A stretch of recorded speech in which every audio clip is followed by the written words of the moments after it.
¿Por qué tomó la decisión de quedarse ahí en el pueblo? Porque nací ahí y lo vi nacer al pueblo y lo vi morir. Si te digo que en todo el mundo hay una ciudad donde solamente vive una persona, ¿vos me creerías?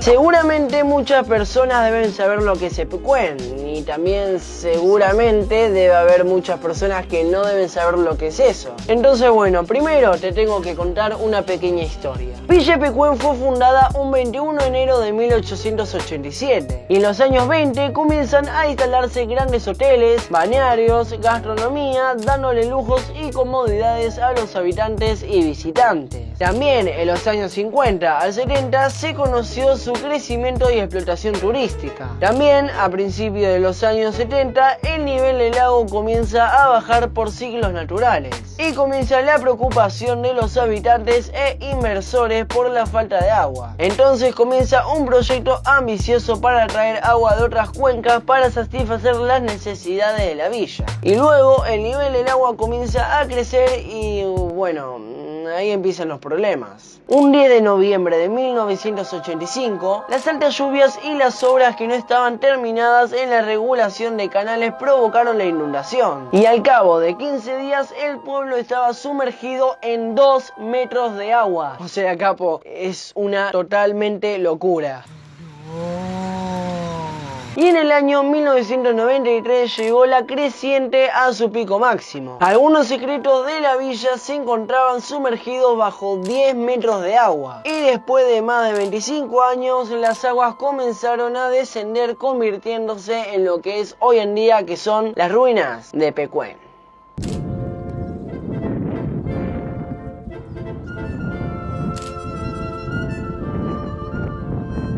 Miren lo que es esto. Miren lo que es una locura.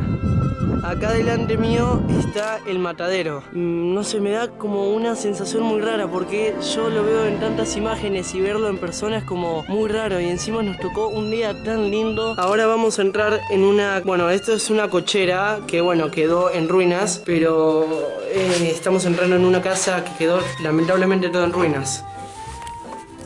Así es como se veía Epecuén y actualmente se ve así. Hablar de este tema como que se te pone la piel de gallina, porque es como que si te pones a pensar, todo lo que había acá ya no existía. O sea, negocios, familias, hoteles, trabajos que sean derrumbados y empezar una vida de cero. Es bastante chocante. Una cosa muy importante que me olvidé de contarles es que el hotel donde nosotros nos hospedamos para grabar en Epecuén, la dueña de ese hotel vivió toda su vida en Epecuén hasta los 20 años. Ella nos platicaba que es como tirarle un chorro de agua a un hormiguero y que todas las hormigas se vayan para cualquier lado. Muchas personas se fueron a los alrededores, tipo como Mar del Plata, Carué, Buenos Aires y bueno, a muchos lugares más. Ella recuerda muy bien con sus ojos y oídos de cómo la pasaban bien, cuáles eran sus tradiciones, cómo se divertían y se sienten en ella que era muy lindo Epecuén. Decían que eran muy sociables, que cuando había una fiesta todos iban para allá, es como muy lindo era. Y nos contaba que el lago Epecuén, que era tan salado, que es como le dije hace unos minutos, que al hacer tan salado podés flotar en el lago, que eso es lo que la gente le encantaba y bueno, sigue pasando. Muchos turistas venían a eso, a flotar y pasarla bien en Epecuén. O sea, imagínate 10 metros de profundidad de sal, o sea, una locura. Obviamente la sal va a destruir toda la construcción que haga el ser humano y por esa razón fue porque las casas quedaron todas en ruinas, los árboles secos y encima se ven las raíces y encima si caminás por las calles podés visualizar y oler la sal. Yo miré para abajo y estaba todo salado. Pero ahora te tengo que contar un pequeño secretito. Realmente no todo el mundo se fue de Epecuén. Se quedó viviendo solamente una persona. Esa persona se llama Pablo Nova. Él es un señor de 90 años que vivía arriba en el campo en Epecuén. Y yo cuando fui hace unas semanas a grabar pregunté dónde vivía él. Me informaron con la mala noticia de que Pablo Novak se había quebrado la cadera andando en bicicleta. Y que actualmente estaba en un geriátrico en Carué, que es la ciudad que está pegada al lado de Epecuén. Y les juro que fue un trabajo encontrarlo, porque pregunté, averigüé, informé, fue un quilombo encontrar el geriátrico. Pero bueno, gracias a Dios lo encontré y le pude hacer esta entrevista que van a ver ahora.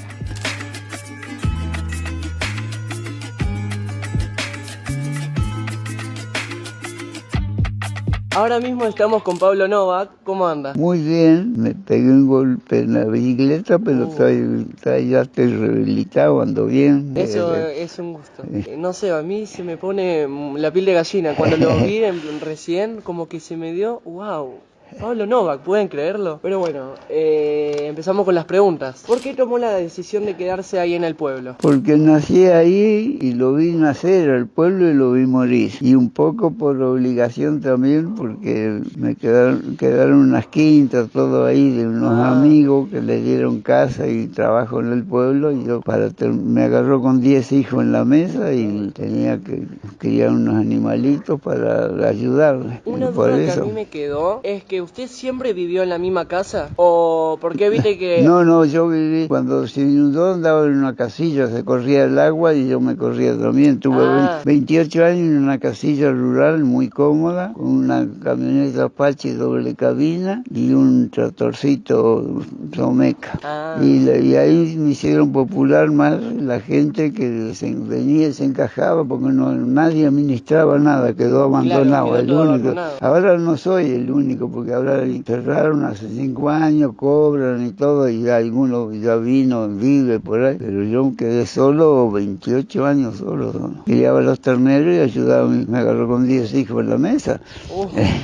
Y yo me tenía 12, entonces vendí todo, tenía un hotel también, vendí las cosas. ¿Usted tenía un hotel? Sí, pero no la propiedad no era mía, lo alquilaba, lo trabajaba mi señora y 2 hijas ya iban, adolescentes. La segunda pregunta, ¿usted recuerda alguna anécdota de ahí, alguna graciosa, algo así? Y todas eran graciosas, disfruté, el Pecuén lo disfruté, se perdió, pero nací, lo gateé, pero lo disfruté. Desde que terminé el colegio, de chico también no fui de familia adinerada, mi padre tenía fábrica de ladrillo y mi mamá tenemos campo porque tenemos ladrillo para los animales y criaba pollo, huevo y eso. Y tenía 2 hermanas mayores que yo, siempre iba con la mayor, un par de escobas y las latas llenas de huevo y pollo atado acá a la muñeca para que si no se vendía, que no se estropearan con tiras. Y así llevamos las monedas de casa y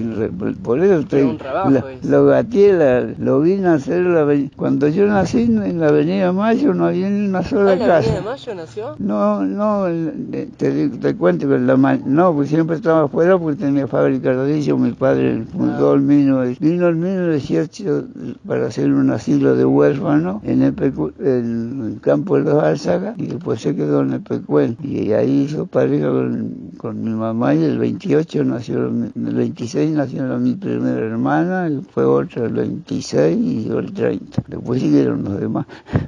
¿Cuántos años tenía, recuerda cuántos años tenía usted cuando ocurrió la gran tragedia? Y soy del 30 y fue el 85. Claro. Sería...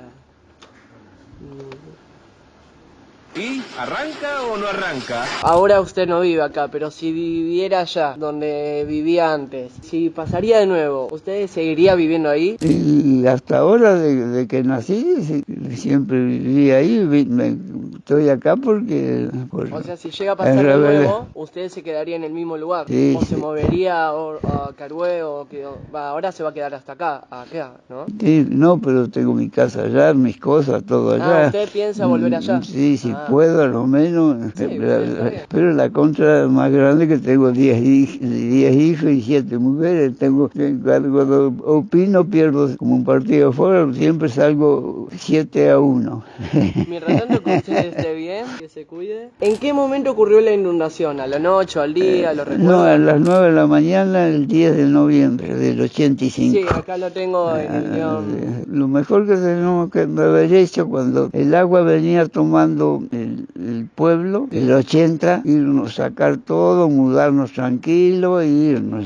El hidráulica no hizo una defensa de 6 tipos de herradura, 6 metros de alto y segura, andaba andaban los micros paseando arriba vacíos, sin gente. Se usaba de como una rambla, la gente caminando. Y trabajamos 4 años y no aguantó, tenía gabones de tejido con piedra y la sal le comió el tejido y menos mal que lo alcanzaron a atrapar. Mojó unos primeros hoteles, hidráulica y la municipalidad lo sujetaron y dijeron saquen las cosas que puedan lo antes posible porque no tiene arreglo. Claro, porque yo veía muchos documentales para informarme del tema, veían que las rejillas estaban, ¿cómo era? Que estaba moviéndose. Sí, todo. se movía y estaba enfrente así, vino un viento pampero que le decimos. Que se rompió sí, y menos mal que se tapó si no nos sacamos nada. ¿Usted Lo único, pudo sacar algo? Sí, todo. Lo de valor sí, se quedó, las camas se dejaban, no se llevaba lo de arriba nomás. Lo bueno que no murió nadie. No.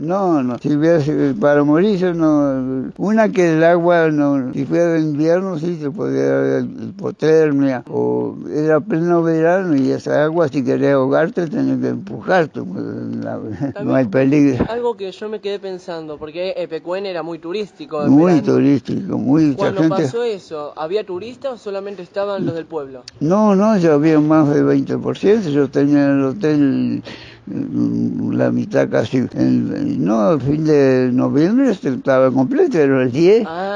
No, estaba casi la mitad, eso lo agarré. Y mal época, porque viste que antes de empezar hay que pintar, hay que arreglar todo, acomodar con el personal, todo, la mercadería comprada por 4 meses, todo lo agarró una época mala, si empieza, rompe el invierno no había gasto de pintura, ni mercadería, ni nada. Bien. Aproximadamente, ¿cuánto tardó en bajar el agua? Tuvo 20 años a la altura Claro, 10 metros, ¿no? 10 metros 11 metros donde estaba el hotel ahí arriba a la ventana, porque yo estaba ahí siempre.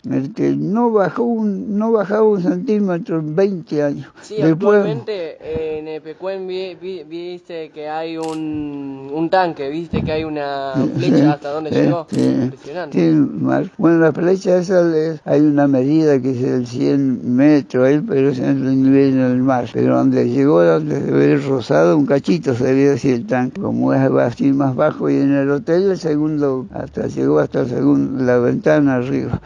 ¿Usted pudo llegar a ver cómo estaba todo inundado? Sí, estaba siempre. He subido ahí, cuando yo arriba y cuando vinieron a filmar varios con botas así en el agua, tenía un bote también. Cuando Marquitos filmamos con la primera película, a los 7 años después de 27, que había bajado el agua, que se vio el pueblo, había agua y andamos una lanchita y le iban indicando esta es la casa, aquella es la iglesia, aquello el hotel, así. Durante ese tiempo, ¿usted estuvo viviendo siempre en el mismo lugar? Siempre en la casilla estuve.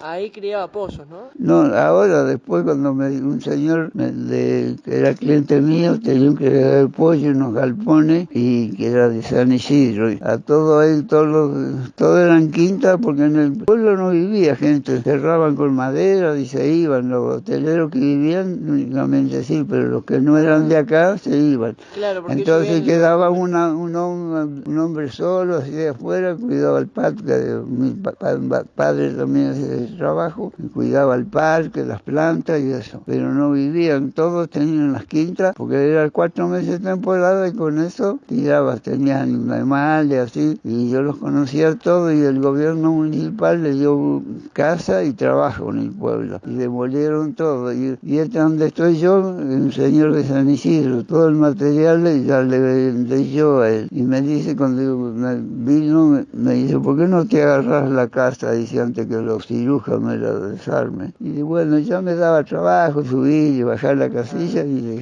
estoy ahí. Porque si la vendo no me pagan nada. Y si la desarmo y la llevo a San Isidro, pierdo plata. Claro. Y ahí estoy. ¿Recuerda cómo sobrevivió? ¿Cómo hizo para sobrevivir? Porque usted no empezó de cero, o sea, ya tenía algunas cosas que había recuperado de su casa, ¿no? Sí. Pero fue más o menos, o sea, no se le complicó. No, todo lo que recuperé, lo que podía, la herramienta tenía el fabricar ladrillo y tenía algo de las cosas de la vajilla y las cosas del hotel que eran mías, la vendí, lo que más extrañaba era una caballada que tenía para hacer barro, y después vendí ovejas, chancho, todo. Usted tenía campos, ¿no? Sí, tenía 106 hectáreas de campo al lado del matadero y 2 casas viejas de campo. Vienen de Australia a buscar la historia de Sarabón y yo lo conocí personalmente. Cuando me llevó la maestra a ver la obra y ahí cuando hicieron la intendencia me convidó con caramelo, muy gaucho. Y vienen buscando la historia de él. No, sí, por eso tengo toda la historia de Pecuén, todo. Bueno, un gusto hablar de Sos un genio, sos un maestro vos. Guau, me sorprendí muchísimo con la historia de esta ciudad. O sea, pónganse a pensar. Imagínense vivir en un pueblo tranquilo, que no pase nada, y de repente el lago empieza a crecer hasta dejar las casas bajo agua. Es bastante chocante. Tener una vida, amigos, negocios, casas, y que sea derrumbada por el agua y empezar una vida de cero, es bastante doloroso. Votá acá si te sorprendiste, y acordate de seguirme en mi Instagram, entonces, chao.